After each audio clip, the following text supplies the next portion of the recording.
yang namanya Abu Usaid. Nah, ini pembantunya Rasulullah, Abu Usaid, yaitu wa hadza haditsun hasan wa Abu Usaid bi muhmalataini wa akhiruhu muwahhadah bi waznin azim.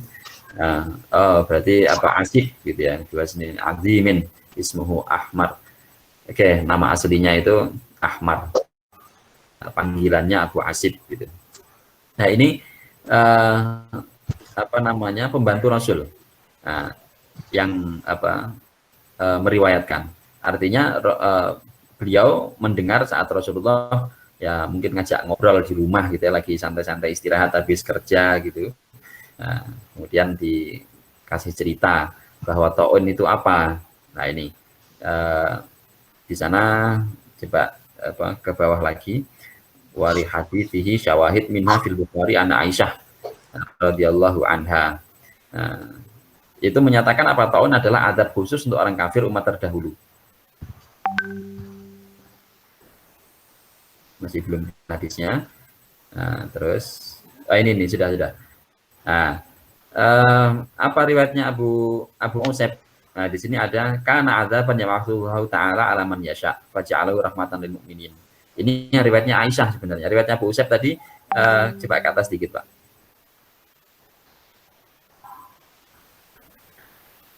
Nah, ini sudah.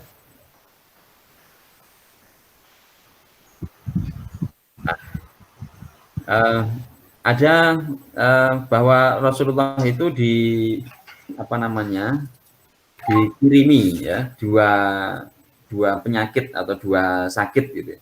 Yang pertama adalah demam, gitu ya. Ada apa demam di sana. Nah, kemudian bahasanya di sana itu kemudian demam ini dikirim oleh Rasulullah ke Kuba. Gimana ngirim demam ke Kuba itu? Kalau mungkin kalau kita baca pakai nalar kita, mengirim demam itu sulit gitu ya. Tapi maksudnya mengirim demam ini apa? Jadi saat itu apa di Madinah itu ada wabah juga, tapi wabahnya bukan taun. Wabahnya itu demam, gejalanya itu demam, salah satunya. Yang itu diakibatkan salah satunya oleh cuaca yang buruk. Nanti ada kisah terkait dengan orang-orang dari suku Oraniyin yang datang kepada Rasulullah, tapi mereka nggak betah dengan cuaca Madinah yang nggak enak, yang bikin mereka langsung sakit. Ya, akhirnya mereka minta dipulangkan dan nggak kerasan lah di Madinah langsung pulang, pulang malah ngerampok gitu ya. Nah itu. Nah ini Fa'arsaltul Huma ila Kuba. Rasulullah menyatakan begitu. Aku mengirim wabah demam ini ke Kuba. Maksudnya apa? Diisolasikan. Jadi orang-orang yang kena yang punya gejala demam ini oleh Rasul dikarantina, diisolasikan di daerah Kuba. Nah, jadi bahasanya saya mengirim demam ke Kuba. Seolah-olah ini kejam sekali demamnya sampai dikirim ke sana. Terus gimana cara ngirim demam? Nah, artinya gitu tadi. Jadi kalau di sini wisma atlet gitu ya. Jadi orang-orang yang reaktif atau positif, nah mungkin diisolasi di sana, jadi di wisma atlet. Nah ini juga sama, Rasul mengisolasi orang-orang yang kena wabah demam saat itu ke Kuba. Nah di sini homa itu menjadi kategori saat itu mewabah ya. Kalau sekarang mungkin sudah dianggap biasa ya demam itu ya. Tapi dulu ini karena semuanya atau banyak, saking banyaknya orang yang kena demam pada waktu yang sama. Nah, terus kemudian juga faktor cuacanya yang memburuk. Nah, itu akhirnya kemudian ini ditetapkan sebagai wabah. Nah, sebagai wabah di Madinah. Nah, ini yang versi Abu Asid. Nah, kemudian yang dari teori kedua itu dari Ibu Aisyah. Nah, pada masa itu terjadi wabah taun juga, tapi bukan di Madinah. Kalau taun tidak pernah terjadi di Madinah. Nah, tapi pada masa Rasulullah sudah mendengar taun, yaitu di mana? Ini daerah Persia. Nah, daerah Persia sana, nah itu terjadi wabah taun pada masa Rasulullah. Jadi nggak sampai ke Madinah, tapi kabarnya sudah masuk ke Madinah, nyebar. Kabarnya itu sudah didengar oleh orang-orang Madinah bahwa di sana sedang ada wabah nih, bahaya nih, jangan sampai ke sana atau ketemu dengan orang sana. Lalu Ibu Aisyah penasaran, ya Rasul, taun itu apa sih sebenarnya? Innahu kana adzaban yab'atsuhullahu ta'ala 'ala man yasha. Bahwa taun itu dulu gitu ya. Dulu itu adalah sebagai azab yang diberikan oleh Allah kepada siapapun yang dikehendakinya. Nah, dari umat terdahulu. Faja'alahu rahmatan lil mu'minin. Tapi hari ini di masa umatku ini, ya, taun itu kalaupun terjadi, ya, itu oleh Allah dijadikan sebagai rahmat untuk umatku yang beriman, untuk orang-orang yang beriman. Nanti akan dijabarkan secara lebih luas, khusus pengembangan ini ada di bab 3. Tadi ya, yang ini yang menjadi landasan teorinya Ibnu Hajar, nanti dieksplorasi di bab 3 insya Allah. Oke, ini yang teori kedua, yaitu teori epidemiologi pada masa Islam awal. Nah, kalau tadi yang pertama itu pada masa Islam. Nah, yang pra-Islam berarti sebagai adab, kalau yang masa Islam sebagai rahmat dan sebagai kesyahidan untuk orang-orang yang beriman. Satu lagi itu ada riwayat Ibu Aisyah yang bikin para sahabat itu tenang. Nah, itu di bagian terakhir dari pasal 2. Nah, di sana ada hadis ketika Ibu Aisyah ya ditanya, ya Ummul Mukminin, ya haditsina anil zalzalah. Nah, wahai Ummul Mukminin, ya, Ibu Aisyah, coba ceritakan kepada kami tentang apa sih penyebab dari terjadinya zalzalah itu, guncangan dahsyat atau gempa ya. Apa penyebab terjadinya gempa? Kalau pakai ilmunya orang BPPT mungkin ada patahan-patahan apalah itu saya nggak ngerti itu ya, guncangan-guncangan di dasar laut atau gimana, di lempengan bumi atau apa itu bahasanya. Nah, kalau di sini jawaban Ibu Aisyah apa? Idza istabahu azna. Wa syaribu al-khamra dan seterusnya. Nah, itu ketika sudah perzinaan itu sudah merajalela. Ya, ketika perzinaan sudah merajalela di suatu negeri, ya, di suatu daerah, kemudian khomer atau minuman keras, sekarang narkoba dan sebagainya itu sudah nggak bisa dikendalikan lagi, ya, orang sudah mulai lalai dari Allah dengan ya permainan-permainan yang nggak berguna. Kalau di sana disebutkan alat musik. Nah, tapi di sini tidak mesti artinya alat musik ya. Itu di zaman dulu yang melalaikan orang, yang banyak melalaikan orang dari Allah itu adalah alat musik. Nah, kalau sekarang ini lebih dari alat musik gitu ya. Mungkin gadget atau gawai kita juga masuk kategori itu. Nah, itu alat musik itu kan terjemahan bebasnya. Nah, maka Allah akan cemburu di sana. Nah, sehingga memerintahkan kepada bumi untuk bergoncang. Goncangkanlah mereka sampai mereka bertobat. Kalau mereka bertobat, ya sudah. Tapi kalau mereka nggak mau bertobat, hancurkan saja. Nah, inilah yang menyebabkan para sahabat itu kemudian agak tenang gitu ya. Kenapa? Karena sampai saat itu ya, menurut sepengetahuan para sahabat itu masih bisa dikendalikan akhlaknya, etikanya, generasi orang pada masa itu masih bisa dikendalikan ya, masih moralnya ya masih bisa terkendali. Tapi kalau misalnya enggak, nah ini nanti ya Allah tinggal memerintahkan saja, oh ini sudah saatnya orang-orang enggak mau patuh lagi, ya sudah saatnya digoncangkan saja. Idza zulzilatil ardu zilzalaha itu. Nah, digoncangan yang dahsyat, gempa, kiamat lah ya. Jadi tanda-tanda kiamat ini adalah ketika kemungkaran itu sudah nggak bisa dikendalikan lagi. Nah, dari sini kemudian para sahabat memahami, termasuk Ibu Aisyah ketika ditanya, wahai Ibu Aisyah, apakah yang seperti itu azab untuk umat kita saat ini atau bukan? Oh bukan, justru itu sebagai mau'idhah, sebagai pelajaran dan juga rahmat untuk orang-orang yang beriman. Jadi kalau terjadi tsunami dan lain sebagainya, nah itu malah justru sebagai rahmat. Awalnya ketika dikasih tahu begitu, para sahabat ya agak panik gitu ya.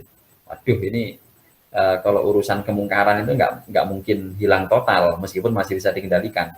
Tapi ketika mereka nanya apakah itu statusnya sebagai azab ketika terjadi gempa, tsunami dan sebagainya, itu apakah azab atau bukan?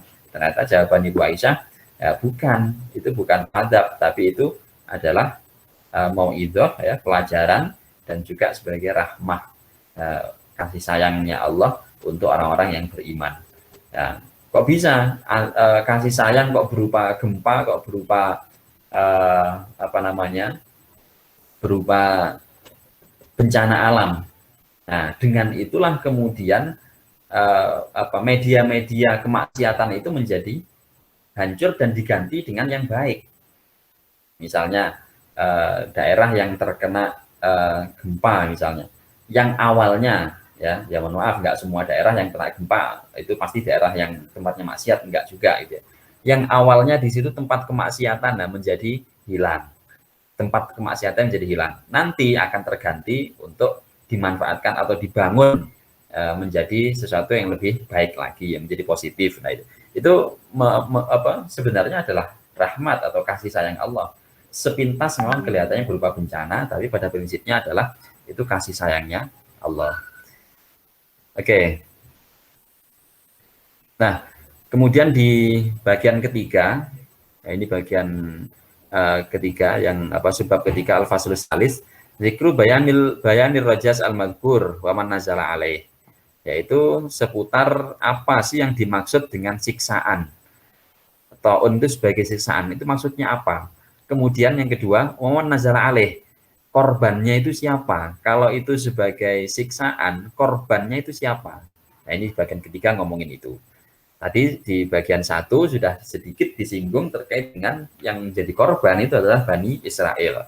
Nah, di bagian ini juga masih tetap sebenarnya nanti bicara satu Bani Israel, yang kedua kaumnya Fir'aun. Sebenarnya kaumnya Fir'aun ya semasa-masa Bani Israel, ya Bani Israel juga ya, yang dihadapi oleh Nabi Musa juga itu kan. Jadi mereka meskipun bukan kaumnya Bani Israel, tetapi masih semasa dengan itulah itu ya. Nah, tapi secara prinsip di sini adalah korban yang dimaksud di situ, umat terdahulu yang dimaksud di situ nanti semua mengarah kepada Bani Israel. Oke, ada banyak kisah di sana yang disebutkan di pasal ketiga ini.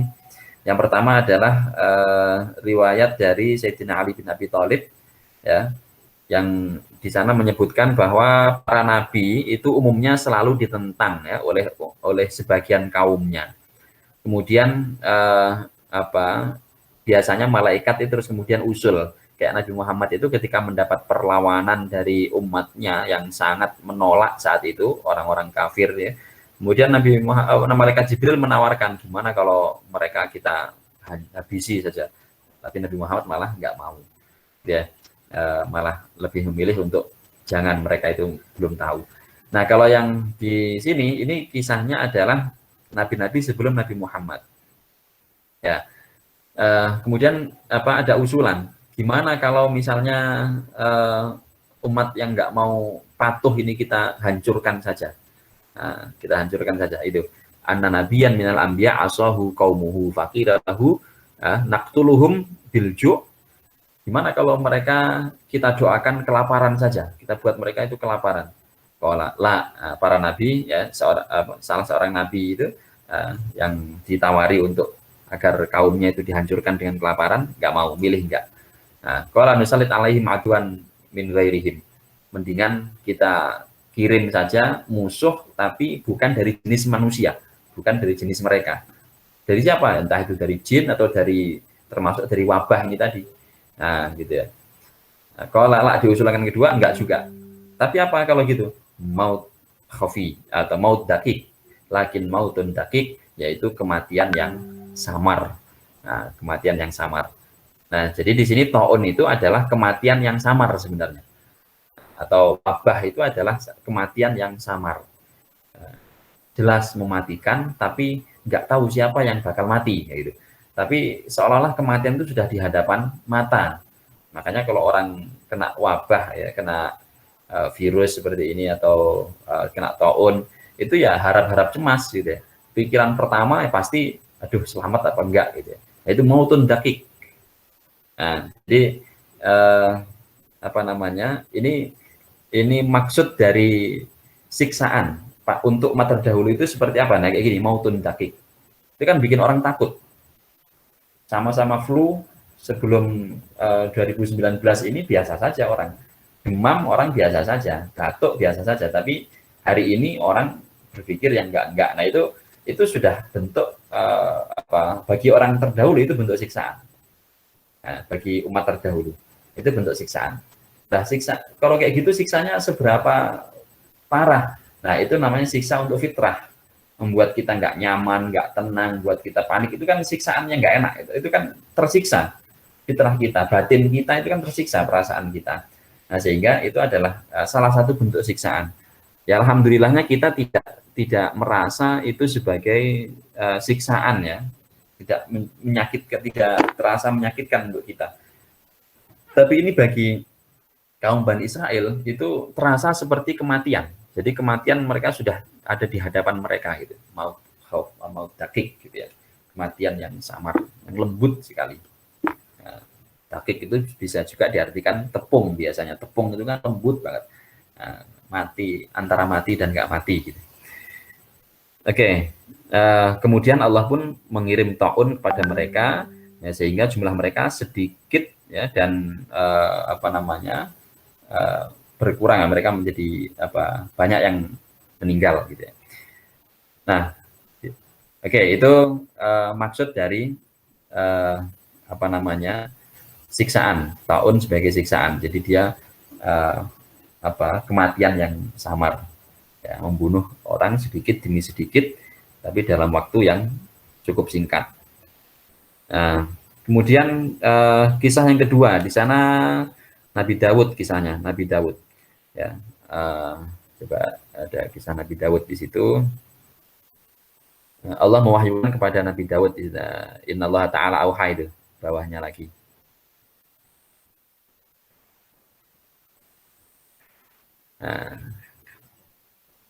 Nah ini, innallaha ta'ala auha ila Dawud anna bani Israil qad katsura tughyanuhum. Allah mewahyukan kepada Nabi Dawud, memberitahu ya kepada Nabi Dawud bahwa Bani Israel itu sudah kelewat batas ya, kedurhakaannya mereka itu. Mereka sudah melawan, menentang nabinya, bukan sekitar menolak, tapi sudah menentang, bahkan melawan. Nah, kemudian Allah memberi 3 pilihan, fa khayyarahum baina salatin. Yang pertama apa? Imma an abtaliyahum bil qahti sanataini.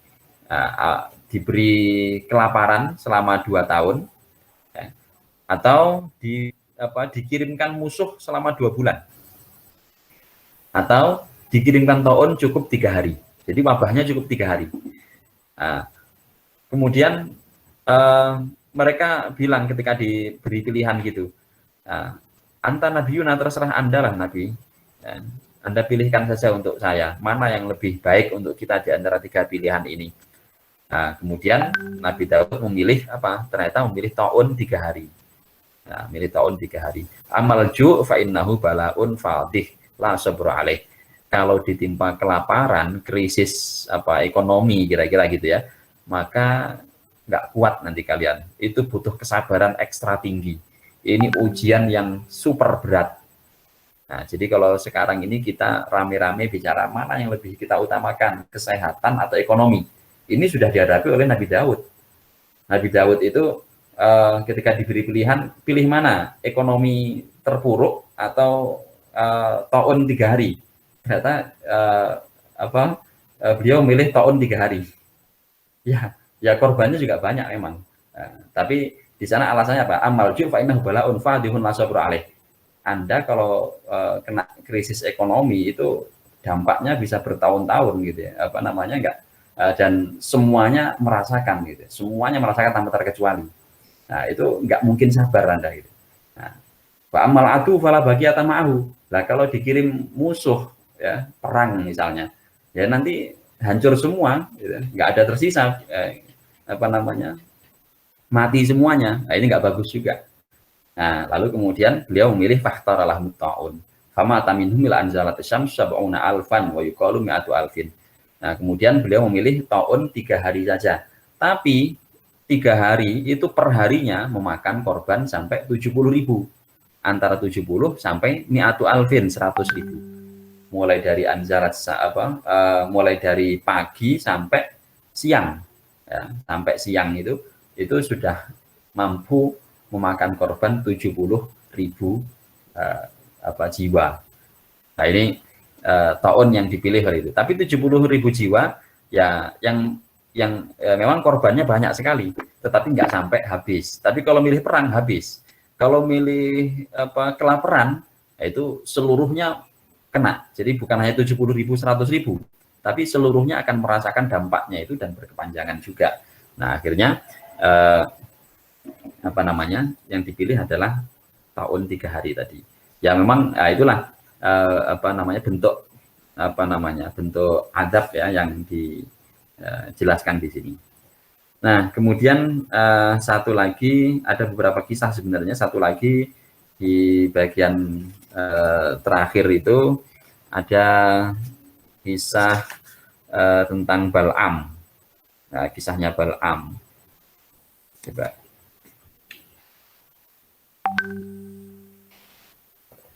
Jadi ada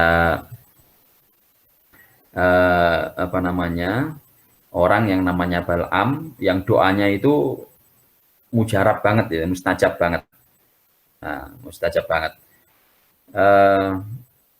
Nabi Musa dan Bani Israel, orang-orang Bani Israel itu pengen ke tempatnya Bal'am. Nah, tapi kemudian orang-orang Bal'am itu merasa takut ya. Mereka kaumnya Bal'am ketika mendengar Nabi Musa dan orang-orang Bani Israel mau datang ke kampung mereka malah takut. Akhirnya mereka minta ke Bal'am. Bal'am, coba Anda berdoa keburukan untuk Musa dan kaumnya. Nah, biar mereka nggak jadi ke sini lah. Bal'am jawabnya enteng. Nah, aku akan tanya dulu kepada Allah, kepada Tuhanku. Ya, kemudian ternyata jawabannya apa? Jangan berdoa keburukan untuk mereka, sebab mereka itu kan orang-orang yang di dalamnya itu ada nabiku, yaitu Nabi Musa, ada utusanku, itu Nabi Musa bersama Bani Israel itu. Nah, lalu kemudian diberi cobaan saja, dikasih cobaan saja. Nah, cobaannya apa? Nah, cobaannya ternyata di sana dikasih peluang untuk berzina gitu ya. Dikirimlah di situ gadis-gadis cantik ya, ketika mereka di perjalanan orang-orang Bani Israel ini. Nah, kemudian mereka dikirim orang-orang gadis-gadis itu untuk menawarkan diri lah. Ya, akhirnya banyak di antara orang Bani Israel itu yang nggak kuat ya, nggak kuat nahan nafsunya, akhirnya terjerumus dalam perzinaan. Nah, disitulah awal kehancuran. Kemudian ketika diingatkan oleh Nabi Musa, ternyata mereka malah menentang. Nah, penentangan itulah yang nanti berujung dengan taun itu.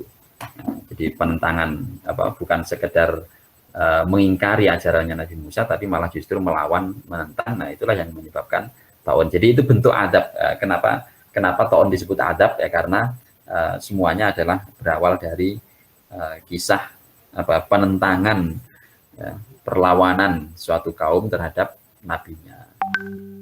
Nah ini beberapa teori awal terkait dengan taun, baik sebelum masa Islam maupun pada masa Islam awal. Selebihnya di pasal yang keempat, di sebab yang keempat, itu hanya menjelaskan redaksi-redaksi yang rumit saja. Jadi ada istilah-istilah atau bahasa-bahasa yang rumit, yaitu dijelaskan di sana oleh Ibnu Hajar. Oke, itu kira-kira sejarah awal dari pandemi, ya, khususnya pada masa pra-Islam.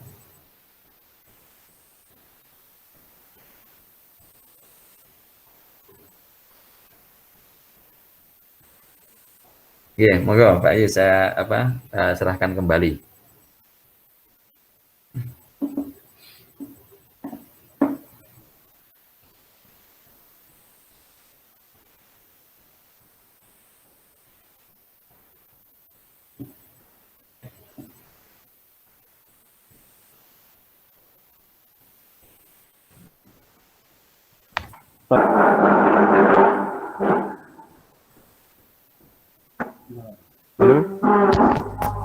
Halo, mau tanya, apakah mau ditutup atau mau ada tanya jawab? Saya persilakan ke teman-teman yang hadir. Ustaz Ubed masih ada waktu, Ustaz. Masih aja kalau saya. Oke, monggo silakan. Wes iki gayeng iki berarti ngomongnya. Mohon maaf pakai bahasa Jawa.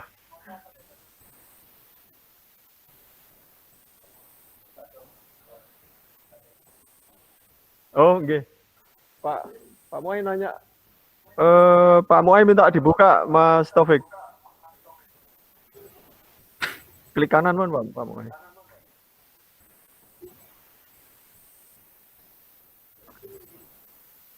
Klik mic-nya. Nah, mereka mau sini aja. Bukain mic. Ada Pak Dodo juga. Ini dikit. Ya. Sudah. Saya matikan punya saya.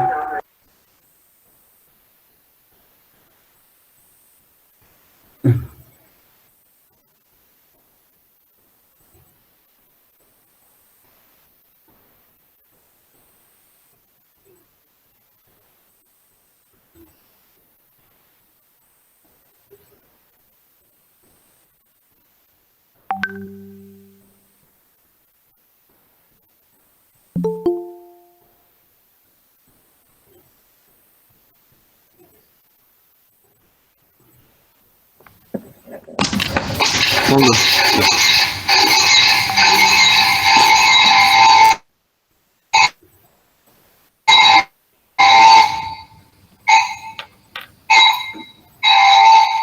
Ini nggak perlu dicolok. Bisa. Assalamualaikum warahmatullahi wabarakatuh. Waalaikumsalam warahmatullahi wabarakatuh. Ada yang ingin saya kemukakan di forum ini berkaitan dengan teks-teks yang tadi dicoba dikaji dengan perkembangan yang mutaakhir berkaitan dengan adanya anggapan yang kurang enak di sini di Indonesia terkait dengan korban pandemi. Di sini di teks tadi disebutkan bahwa bagi orang yang beriman pada masa Rasulullah, pandemi atau taun itu kan disebutkan sebagai rahmat dan syuhuda, persaksian atau kesyahidan disebutkan. Ya. Nah, pandemi itu dianggap apa ya? Mungkin bisa jadi malah kotor ya. Nah, bisa jadi dengan teori pertama bahwa tahun itu dikehendaki oleh Allah menimpa orang-orang yang pendosa. Teori pertama. Nah, saya ingin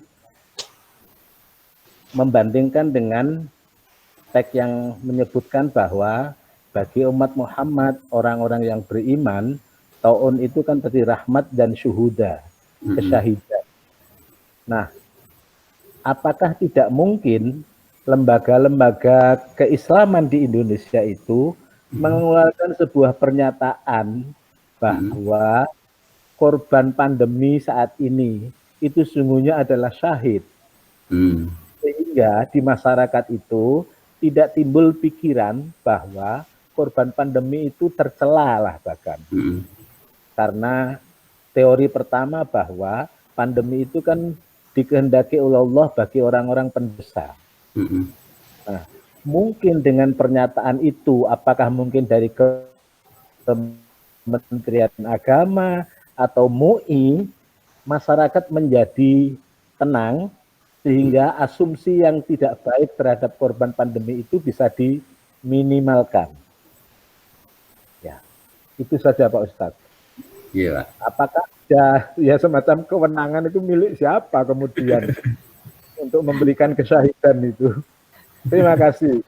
Iya. Mungkin bisa didiskusikan. Iya. Baik. Ini langsung atau gimana ini, Pak?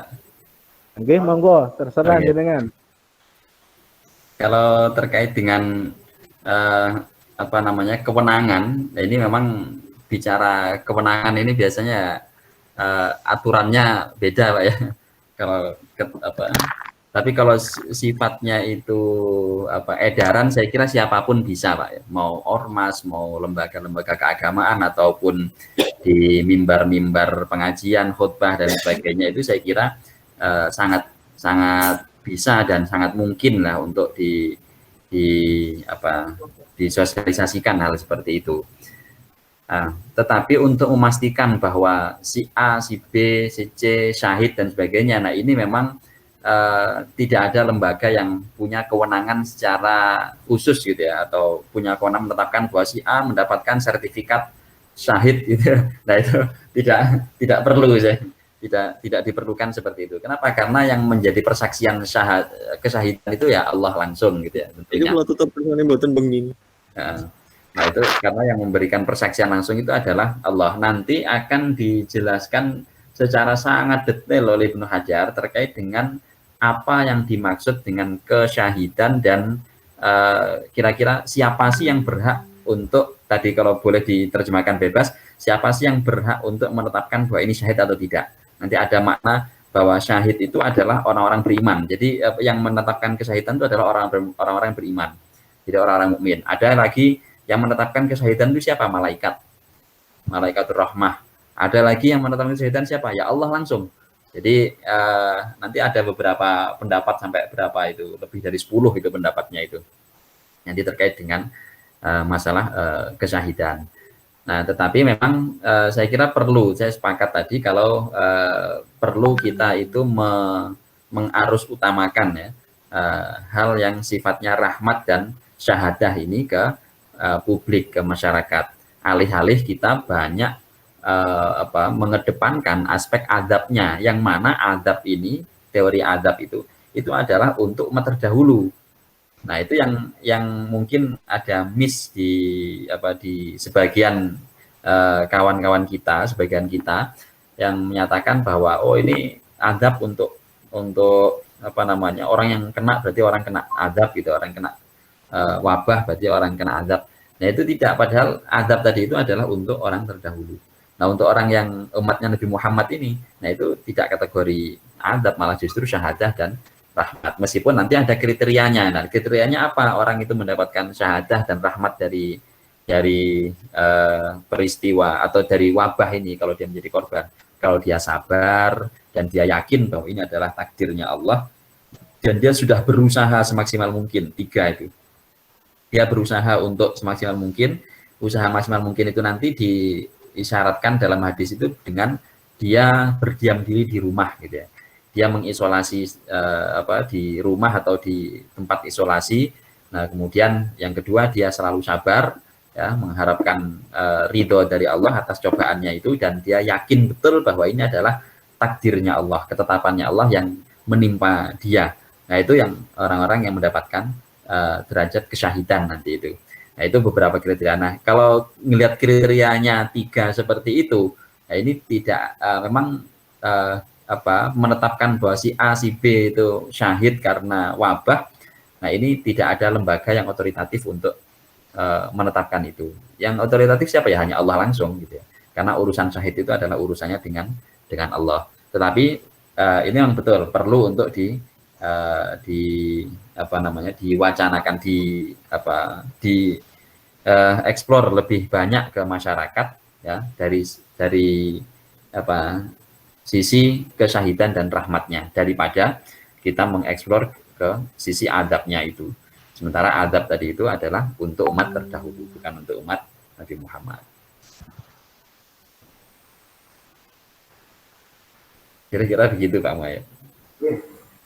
Sebab ini ya Ustaz, saya ingat pada saat di pesantren ada teman kami itu meninggal.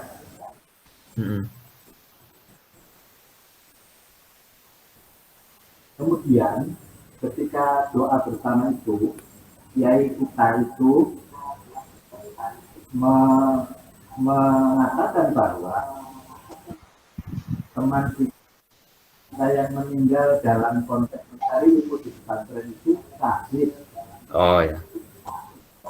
Itu kan saya memperhatikan bahwa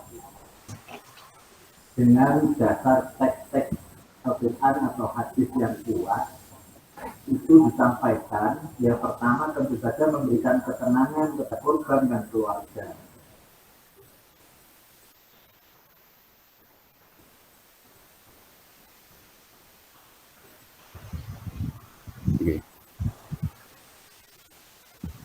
Meskipun nanti kan di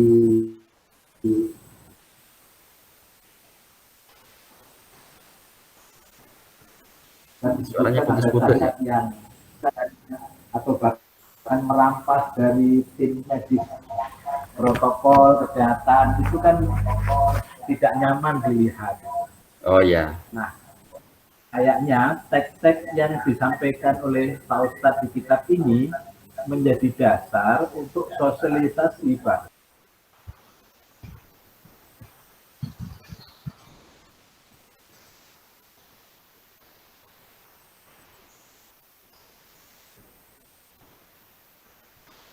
Hilang suaranya. Sehingga mainstream pemahaman masyarakat itu menjadi tidak liar. Betul. Ya ini barangkali usulan saya punya masyarakat di Wisma Mas pengen hal-hal seperti ini tuh dikhotbahkan sehingga ada asumsi yang positif di masyarakat. Terima kasih Pak. Ya, betul. Kalau itu setuju Pak. Kalau konteksnya itu saya sangat setuju. Jadi emang beberapa kali dalam hadis-hadis itu banyak ketika orang mendapatkan musibah itu bukan kok kemudian disalahkan, dinyatakan bahwa oh ini karena kamu begini, karena begitu, tidak, tapi malah justru tohur insya Allah ya, malah diampuni dan sebagainya. Itu memang aspek-aspek itu harus dikedepankan. Betul.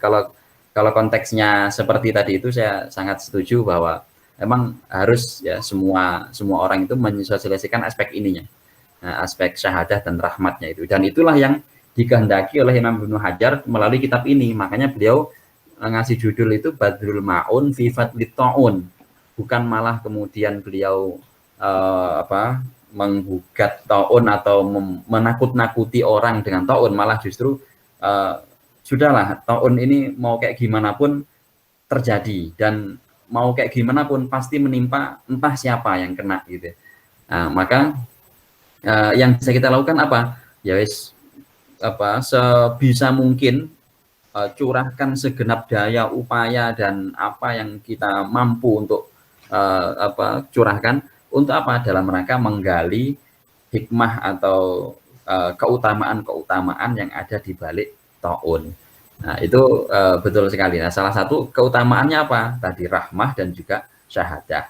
Nah, itu yang dikehendaki oleh Ibnu Hajar itu dari judul kitab ini saya rasa begitu. Jadi setuju sekali kalau misalnya ini dijadikan sebagai topik-topik rutin dalam khutbah-khutbah misalnya, atau materi-materi pengajian, sosialisasi,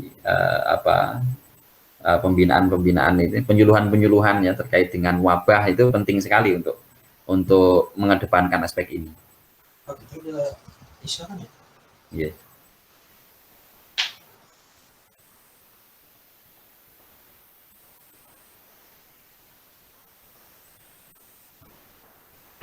Ya, terima kasih Ustadz atas presentasi, atas penjelasannya. Karena sekarang sudah jam 10, kalau saya sih ya habis ngopi jadi melek Ustadz. Tapi kayaknya teman-teman mungkin besok harus bekerja melek malam, jadi ya Pak Taufik ditutup aja, gimana Pak Taufik? Nanti kalau ada yang masih ingin diskusi setelah penutupan ya silakan aja. Mohon ditutup dengan doa, Ustaz. Oke, baik. Baik, mari kita tutup dengan doa bersama. Bismillahirrahmanirrahim. Alhamdulillahirabbil alamin. Allahumma shalli ala sayyidina Muhammad wa sallim. Allahumma anfa'na bima 'allamtana wa 'allimna ma yanfa'una wa zidna 'ilman tanfa'una bi rahmatika arhamar rahimin. Allahumma inna nas'aluka ilman nafi'a wa lam taqabbala wa rizqan wasi'an halalan thayyiban. Allahumma rabbana shrah lana sudurana wa yassir lana umurana wa hlul 'uqdatam min alsinatina yafqahu aqwalana. Allahumma faqihna wa faqih ahlana faqih auladana faqih talamidatana faqih man yadris fi hadzal majlis fid din wa 'alihim ta'wil. Allahumma ja'alna wa iyyakum min ahli ilmi wa ahli khair wa ahli taqwa wa ahli ibadah wa ahli afaf wa ahli ghina wa ahli ta'am wal istiqamah wa la taj'alna wa iyyakum min ahli jahli wa syarri wa su'i ad-dhairi bi rahmatika arhamar rahimin. Allahumma rabbana atina fid dunya hasanah wa fil akhirati hasanah wa qina adzabannar. Sallallahu ala sayyidina Muhammad wa ala alihi washabbihi baraka wa sallam. Alhamdulillahi rabbil alamin. Baik, kurang lebih mohon maaf. Wallahul muwaffiq ila ma yuhibbu wa yardah. Wassalamualaikum warahmatullahi wabarakatuh. Waalaikumsalam. warahmatullahi wabarakatuh.